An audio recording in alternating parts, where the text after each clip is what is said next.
Joao Pedro, oh, always believe in your soul. You got the power to know you're indestructible. Always believe in Joao Pedro, oh, always at the wheel, always at the wheel. Tell me, how good does it feel that Watford have just won 4-1? We've got Ranieri and we are going to stay in the Premier League. Hello, and in today's video we're doing a very jubilant match review of a game that I feel like I'm dreaming, but Watford 4, Manchester United 1. Wow, that was amazing from the Hertfordshire Hornets, the Golden Boys. Just pinch me, just absolutely fabulous. Always at the wheel, how good does it feel? It won't feel very good for Man United fans, I'll imagine, because we've seemed to have given him the boot from that result because, oh dear. But Watford, oh my goodness me, what a performance. This is what we love to see. Unbelievable scenes. To be there at Vicarage Road this evening, to see that, to see Watford pushing and scoring and looking so determined. The desire on show at Saturday was unspeakable, undeniable, and Watford were unstoppable today. They could have said 2-1, tell you what, we'll take this and we'll try and sit back. But no, they said, we don't care. We're going to keep on going. We're going to push for the next goal. And, of course, the Joao Pedro goal comes in on the added time. You think, yeah, all right, 2-1's not good enough for us. Let's get 3-1. Hang on, no, let's get 4-1. Rub Manchester United's noses in it and actually punish their lack of performance. But it's all very well seeing Man United and seeing that they're, doing bad and feeling sorry for them, but it doesn't matter if you don't do anything to do about it. And we punish them. We say, look, this is not good enough. We know we can play world-class football and we're going to do it tonight. And that's exactly what we did. So, yeah, absolutely buzzing about that. What a performance. We're going to pick it through in detail. But before we do smash a like on the video for Watford, of course. Just a massive congratulations to all the squad. What a win to bounce back from a fairly disappointing defeat to Arsenal. I thought we stayed well in the game. We, played well, stayed in the match, and were just not creating enough chances. But we battered Manchester United today. We dominated Manchester United today, and that is such a massive point in our season to have that kind of convicting result, an upset of a result against a very good Manchester United side. They have got fantastic talent throughout the whole squad that we can't even compete with. But we have put in a collective performance today, a performance that was just right from the off. We knew that it was much better today. The tempo, the tenacity, and also the pressing. We love to see it. And Joao Pedro coming off the bench, well, it's what he does. He has that impact, and Tom Cleverley, so authoritative in the middle of the park today, with the absence of Juraj Kucka after his suspension against Arsenal. We needed that midfield to get one. We needed to kind of dominate that midfield against the likes of Matic and McTominay. And we just won those 50-50s. We got stuck in, and that was part of the battle today. But it was a really fantastic performance from the Golden Boys. So let's pick apart then. Yeah, it was funny. A lot of chance of Ole's at the wheel, a lot of chance of you getting sacked in the morning, and of course, can we play you every week? Because Watford were fantastic. Manchester United, there's no taking away from Watford's amazing performance, but Manchester United were awful. And Bruno Fernandes, Cristiano Ronaldo, who are they? Like, at this point, they put in an awful performance. And Watford just dominated for, it was 96 minutes in the game. And, Watford dominated for 86 minutes of that. The only spell Manchester United had was, around about the 49th minute up till about, I'd say, the 57th. where they got their goal and they kind of got a bit more possession.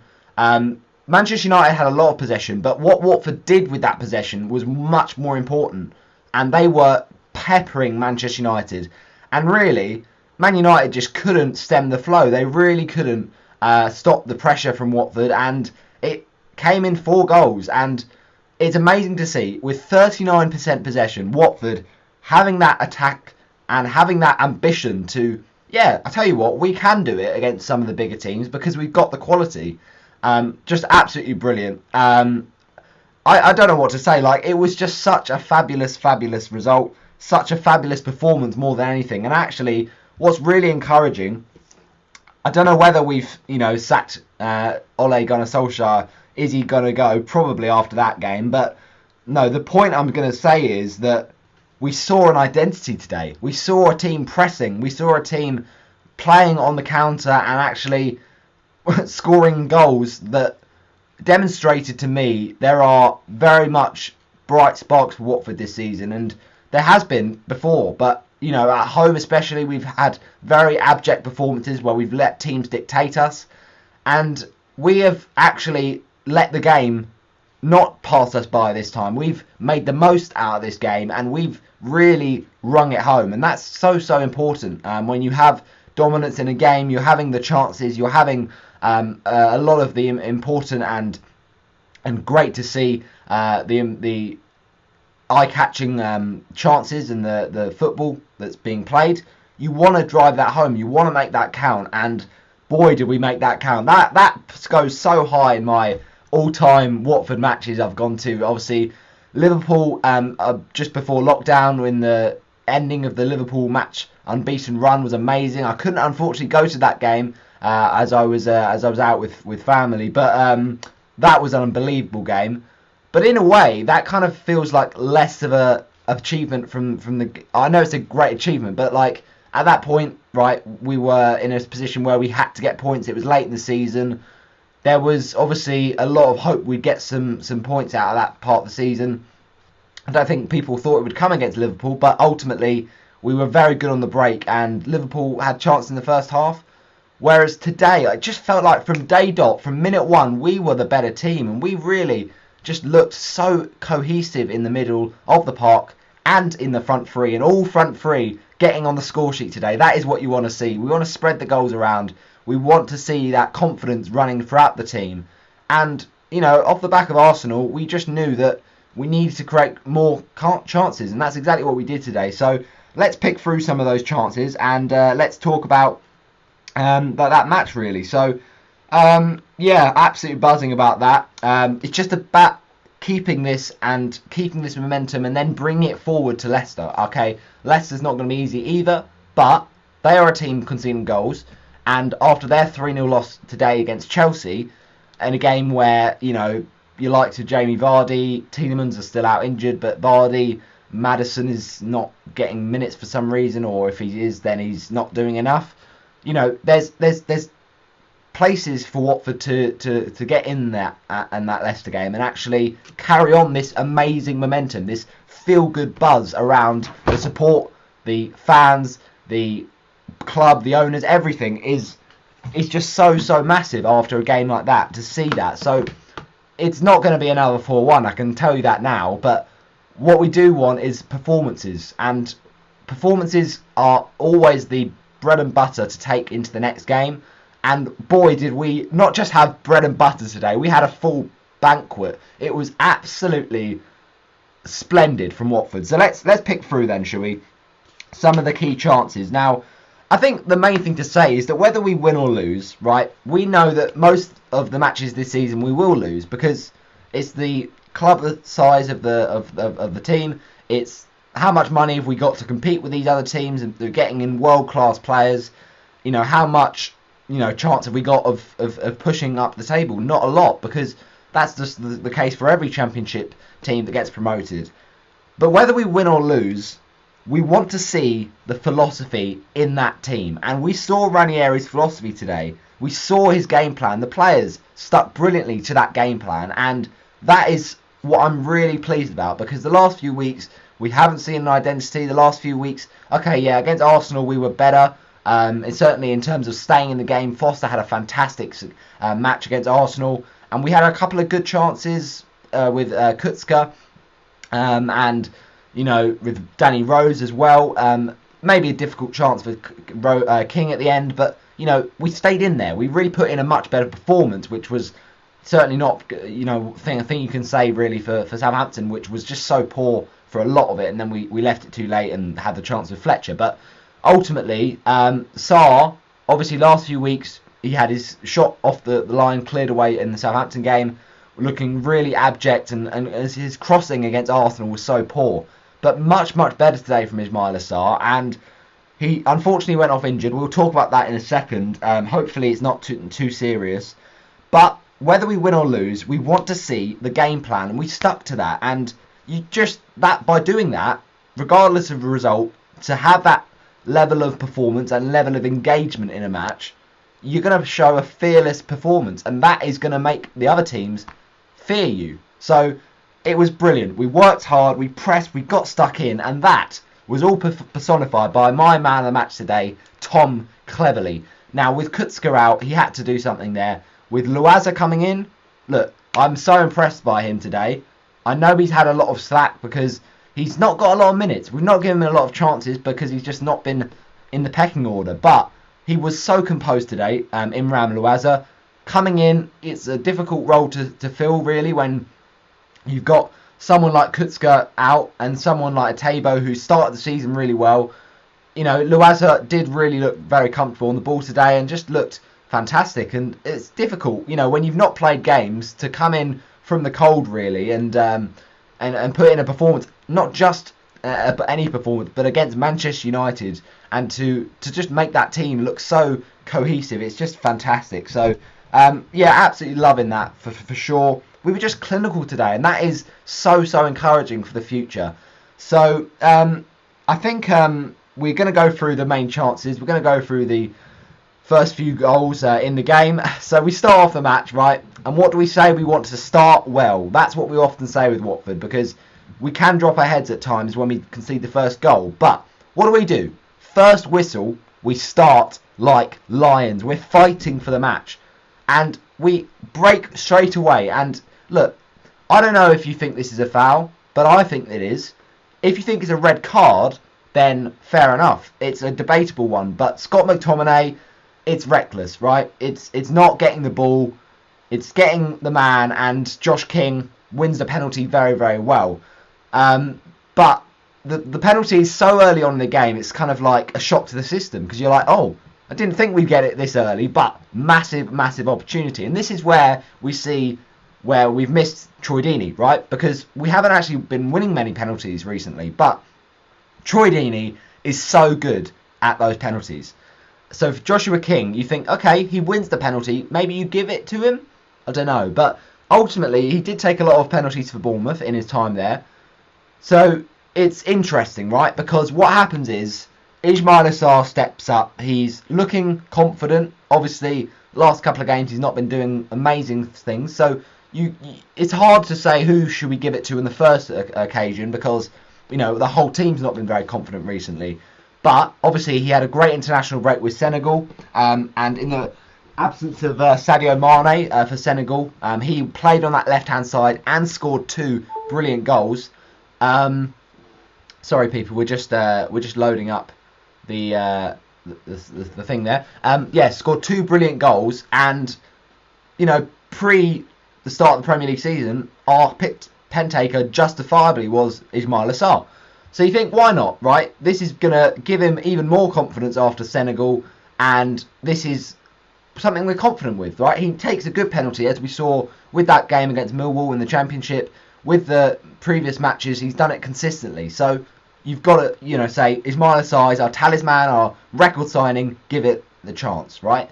So he steps up, and you think, come on, just put this away. This would be a great start, a really, really fast start, and important for Watford. But it is saved by David De Gea, and it's a good save. But then on the follow-up, Kiko Femenia, what a finish, can I just say, from a fullback. That is unbelievable. One bounce, I think it is, and on that right-hand side, he just drills it into the top of the net. You're like, yes, come on, Kiko. And we were absolutely buzzing. the 9th minute of the game or so, and to see that in the back of the net, unbelievable. Then you see VAR, and VAR, I'm not going to get into it today because it ultimately didn't affect the game. Watford probably would have won anyway.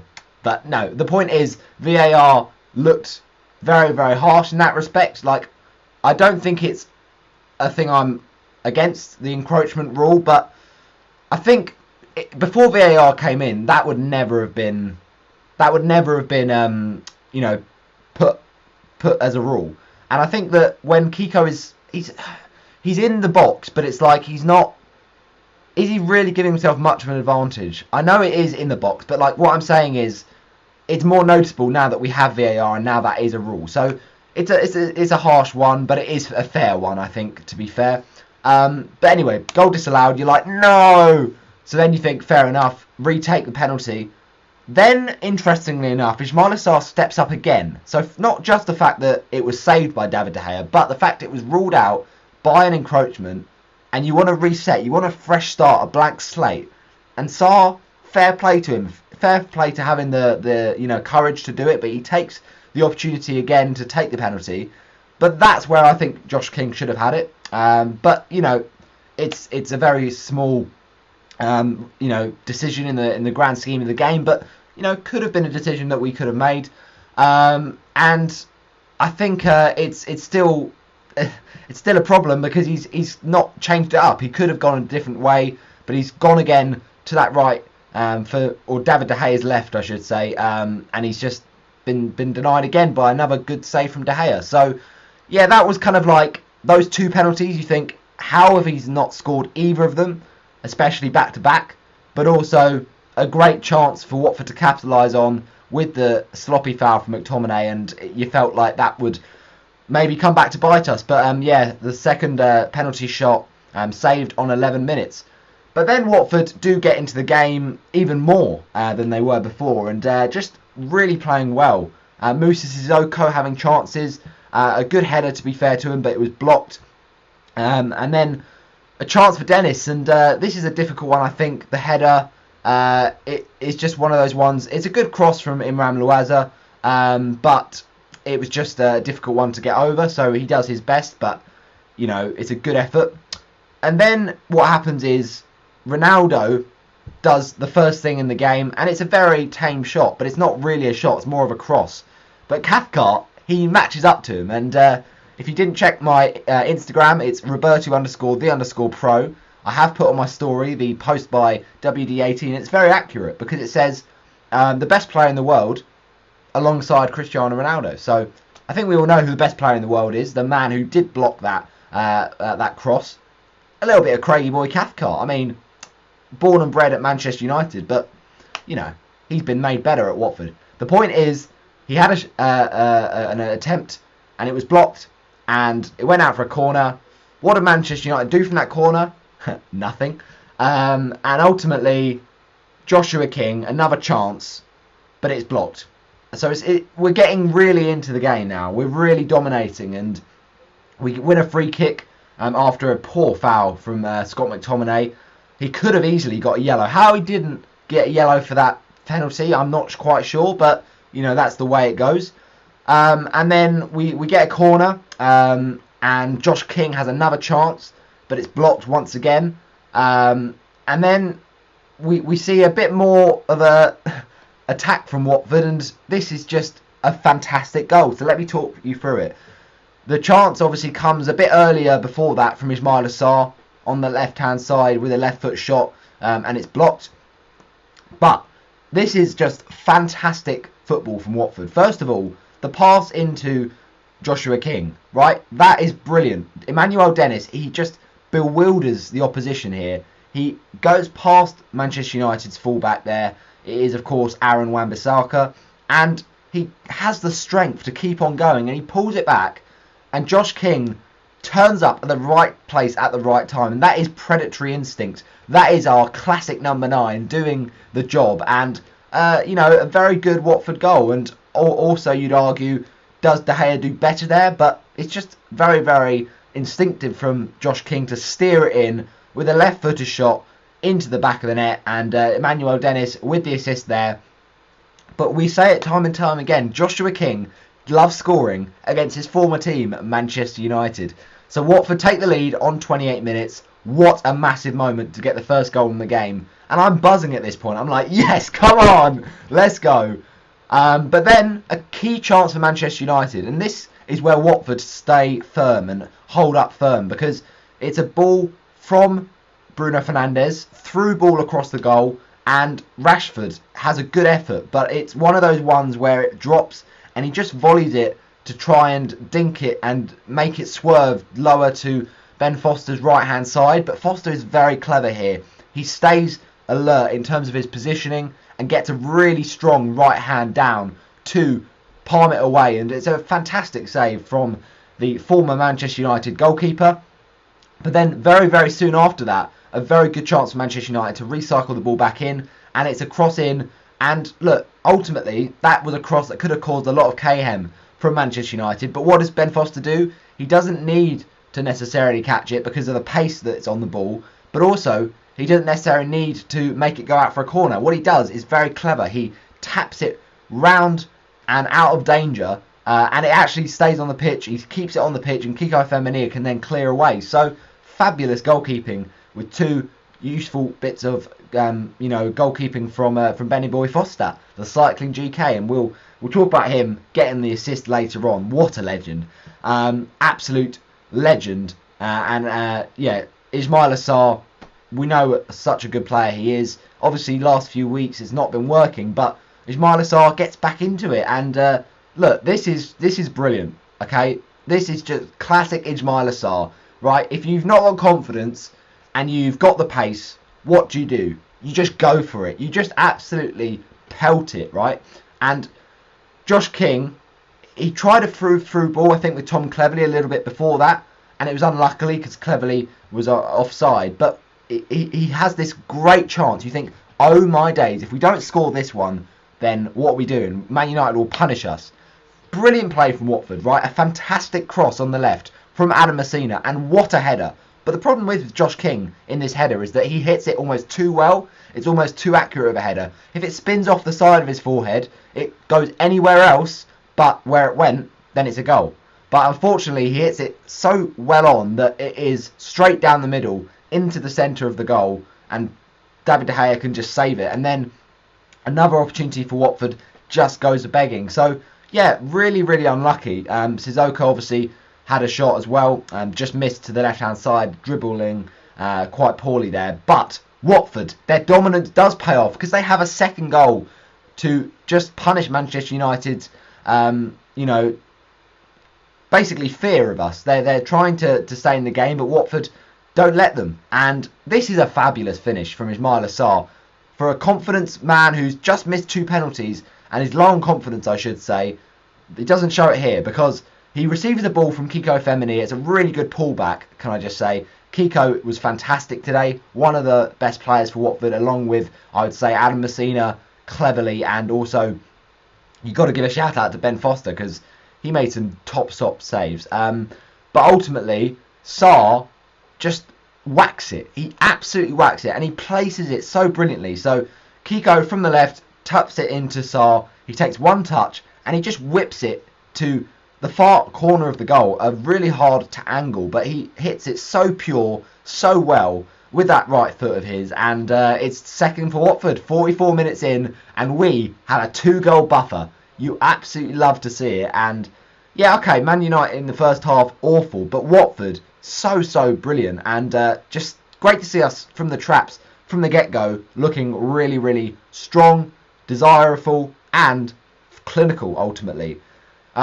Also, Harry Maguire, through ball, and Marcus Rashford was caught offside. But that was that for the first half, and ultimately a very dominant performance. So, Man United with a double substitution. The first one I can understand, with Scott McTominay being on a yellow. Donny van de Beek comes on. And Man United, it's as if they'd scored a goal, the fans, because when Donny van de Beek came on, it's like they suddenly scored and won the league. Because they were like, Donny van de Beek, and they were chanting Man United. And it's like, mate, you've made one substitution. Just chill out. And Martial came on for Rashford. That was the one I was a bit confused by, to be honest, because I thought Rashford, he had if there was any really chances for Man United in the first half, the best one of them was from Rashford, and he was not necessarily causing, I'd say, Feminine too many problems, but he still was doing fairly well, right? And his chance that could have gone in was well saved, but Rashford does often do well against us, so I was surprised by that. But anyway, Martial comes on. You think, oh dear, that kind of strength and depth is pretty frightening. But to reflect on how it went, Martial did absolutely zilch in that second half. He might as well just not even bother turning up because he was that quiet. So the second half starts, right? You think, okay, let's just don't change anything, right? Still the same team, still the same intensity. Let's go again and really drive home our advantage to see what we can do. And then Manchester United, out of nowhere really, do get a goal. And Donny van de Beek, who just came on, fair enough, is a good substitution, but it's a sloppy goal from Watford to concede, I suppose. But you'd argue that it was bound to happen just because of the quality of Manchester United's players, not necessarily because Watford were looking like they were going to concede. Because as I say, Watford were defensively really, really good. But Donny van de Beek, comes in with a header from very close range. And I think Ronaldo was trying to shoot here, let's be honest. I don't think he was. But anyway, he has the header and it passes it along to Donny van de Beek. So it's a two-header combo, really, for the goal. And Donny van de Beek's not played enough games for the quality of the player he is. So good to see him get some more minutes, but obviously not good to see that goal go in. Because then you think, oh no, Man United, they're going to just throw on the cavalry now. They're going to just suddenly switch on, and out of nothing, in a game Watford have played really well in, one goal could make them a bit more ballsy, basically. So yeah, VAR confirmed it. It was onside, unfortunately, and on 50 minutes we have 3 goals in the game. But then Watford say, actually, I tell you what, let's not sit back on this 2-1. Let's actually do a bit more than this. So look, it's a difficult one. Josh King has a chance from a difficult angle. It's close, but I think it just hits the side netting. Really fast break from Watford, and we broke really well today. We put fear in that Manchester United defence, and we looked fantastic. So then Manchester United have a chance, but it's poor from them, really. Not really a chance. Nemanja Matic is going to be throwing through the through ball, but Ronaldo's offside, and he just didn't have a good game, Ronaldo. And that's all credit to Watford for their defensive work on him. Jadon Sancho as well put a chance in for Fernandes, but it was just poor, really. I don't know how Fernandes is blazing that over, but Watford just so impressive with their chances, so impressive with their attempts. Ronaldo has a right foot shot from the right side of the box, and it's saved in the centre of the goal. And there was also a chance for Cristiano Ronaldo with a header. And I'm thinking, this is his bread and butter. This is what he's best at. But it is inches over the bar. So very, very fortunate, to be fair, that moment in the game. Because if that goes 2-2, then you say that's a different game. Also, Manchester United do have the ball in the back of the net. And it is disallowed for offside. So it was straight away offside. No VAR needed to be involved there. But, if it was a few inches the other way, maybe that changes. But what Watford do here, next up, is very interesting. So Harry Maguire with a horrible challenge, right? A horrible challenge on Tom Cleverley after Watford do so well to show that tenacity, win the ball back.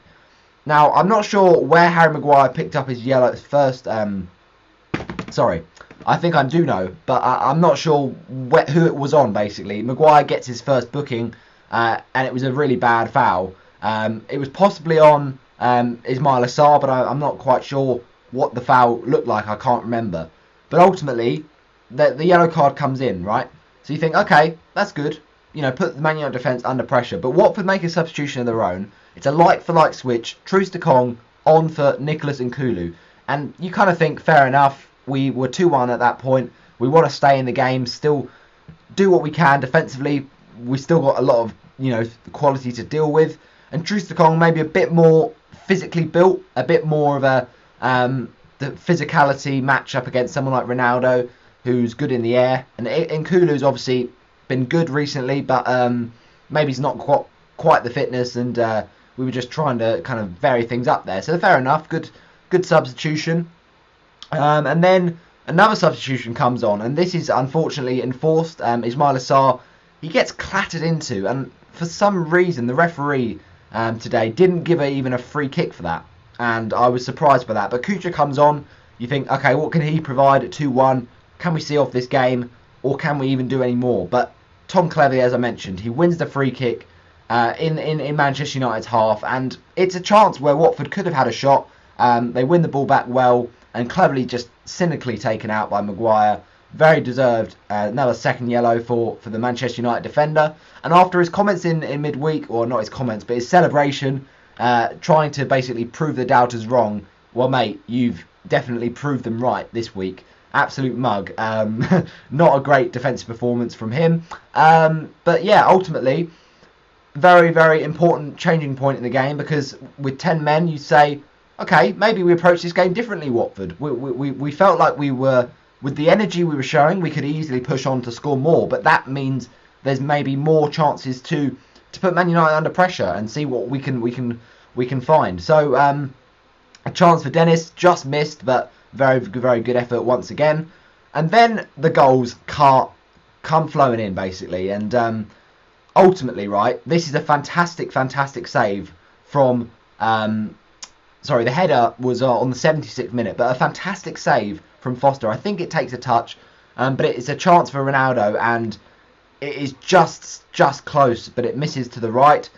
And then the substitution of Pedro for Imran Louaza. Louaza, as I mentioned, really good on the ball today, looked composed, and got a very much deserved standing ovation. But then what happens? Watford turn it up, and turn it up in style. So obviously the injury to Luke Shaw was fair enough, the concussion, and they get an extra sub because of that. But what we see here is a fantastic goal from Watford, okay? At 90 minutes, you're thinking 2-1, it might not be enough, because we know Man United have got quality. Even if they're not showing the team performances that Watford have today, they have got players that can punish you at any given point, regardless of how well Manchester United are playing.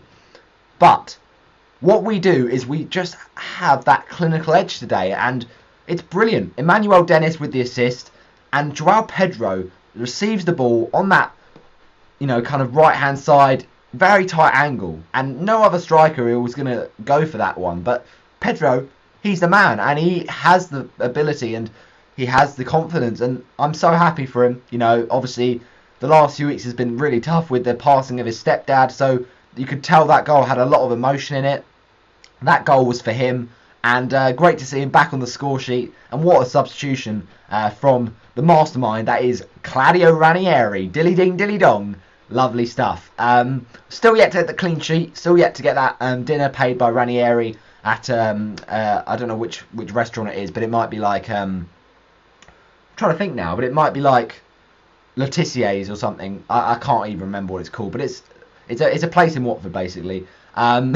Italian place. But ultimately, right, Pedro, what a finish. That is such a tight angle, and he finds a way to get it. He sees the little gap in between De Gea's legs, and he squeezes it through. Great finish, and just absolute jubilation, because we know 3-1, that's probably going to be a lot. That's probably enough to get the win. And not many other strikers would get that in from that angle, but JP10 outshines CR7. You love to see it. Then Emmanuel Dennis, what a goal, okay? And I love the celebration, as always. The knee slide, the Mbappe, it's beautiful, right?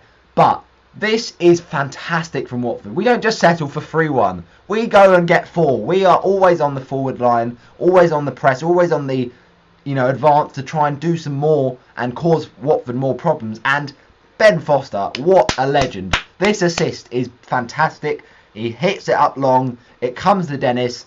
And this is a tight angle, again. But what does Dennis do? He looks at where the goal is, and he looks at where De Gea is not. And De Gea is thinking, oh, I'll tell you what, my last chance, I just didn't really cover my left-hand post. So he kind of positions himself there. But what does Dennis do? A little bit of a reverse psychology. I'll get you at the other side, the side that you're not going to cover.